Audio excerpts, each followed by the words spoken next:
বিশ্বকাপের সুপার এইটে যেন হ্যাটট্রিকের মেলা বসেছে। বাংলাদেশ ও আফগানিস্তানের বিপক্ষে পরপর 2 ম্যাচে হ্যাটট্রিক করেছেন অস্ট্রেলিয়ান পেসার প্যাট কামিন্স। যুক্তরাষ্ট্রের বিপক্ষে এবার চমক দেখালো ইংলিশ পেসার ক্রিস জর্ডান। করলেন হ্যাটট্রিক, নিলেন 19তম ওভারের 5 বলে 4 উইকেট, রান দেননি একটিও।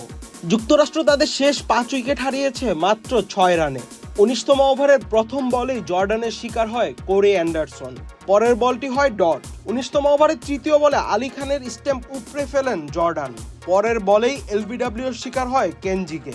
ফলাফল পঞ্চম বলে উইকেট পেলেই হ্যাটট্রিক পূর্ণ হবে ক্রিস জর্ডানের, করলেনও তাই। পঞ্চম বলে সৌরভ নেত্রাভেলকারকে বোল্ড আউট করে হ্যাটট্রিক পূর্ণ করলেন English death over specialist Chris Jordan. 19তম ওভারের প্রথম 5 বলে 4 উইকেট নিয়ে চমক দেখালো ক্রিস জর্ডান। ক্রিস জর্ডানের দুর্দান্ত এই ওভারের কল্যাণে যুক্তরাষ্ট্রকে 115 রানে অল আউট করল England. Ahmed Shafi, channel I.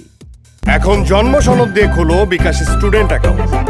নিজের বিকাশ নিজে কর।